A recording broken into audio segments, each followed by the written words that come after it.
Robot ഒരാണി തറയിൽ തറച്ചു വെക്കുന്നു. അതിലേക്ക് ഒരു അയൺ റിംഗ് ഇടുന്നു. ഒരു കറുത്ത തുണി ഡോറിന്റെ സൈഡിൽ വിരിച്ചിടുന്നു. പിന്നീട് ഒരു സ്റ്റീൽ കേബിൾ കൊണ്ട് ഒരു കുരുക്കുണ്ടാക്കി അത് പാലത്തിലേക്ക് വലിച്ചെറിയുന്നു. അതിന്റെ അറ്റത്ത് ഒരു ട്രക്ക് കെട്ടിയിടുന്നു. ഇങ്ങനെ റോബോട്ട് ഒരു ട്രാപ്പ് ഉണ്ടാക്കിയെടുത്തു. അവൻ തന്റെ ഡ്രസ്സിൽ മണമുണ്ടാകാതിരിക്കാൻ ഡിസിൻഫെക്റ്റന്റ് ഒഴിക്കുന്നു. എന്നിട്ട് തന്റെ ശരീരത്തിൽ നിന്നും കുറച്ച് ബ്ലഡ് എടുക്കുന്നു. അത് ട്രാപ്പിനുള്ളിൽ വെച്ച് ട്യൂബ് പൊട്ടിക്കുന്നു.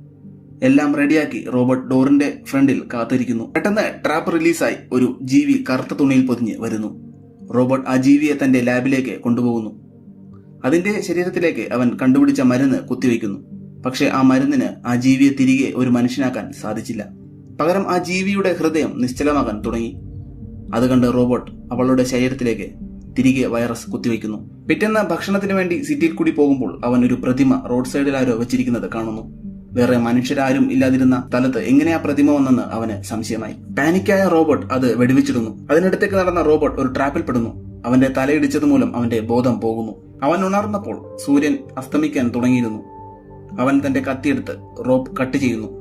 അവൻ താഴെ വീണപ്പോൾ അവന്റെ കത്തി കാലിൽ തളച്ചു കയറുന്നു. ഇരുട്ടാകുന്നത് കണ്ട് അവൻ എങ്ങനെയും കാറിൽ കയറാൻ നോക്കുന്നു. പെട്ടെന്ന് കുറെ ഭീകരരൂപികളായ പട്ടികൾ അവിടേക്ക് വരുന്നു. പക്ഷെ സൂര്യപ്രകാശം കാരണം അതിന് റോബോട്ടിന്റെ അടുത്തേക്ക് എത്താൻ സാധിക്കുന്നില്ല. റോബോട്ട് പെട്ടെന്ന് കാറിൽ കയറാൻ നോക്കുന്നു. സൂര്യൻ പൂർണ്ണമായും അസ്തമിക്കുന്നു. പട്ടികൾ റോബോട്ടിനെ ആക്രമിക്കാൻ വരുന്നു. സാം ഒരെണ്ണത്തിനെ ഇടിച്ച് തെറിപ്പിക്കുന്നു. റോബോട്ട് മറ്റൊന്നിനെ വെടിവെക്കുന്നു.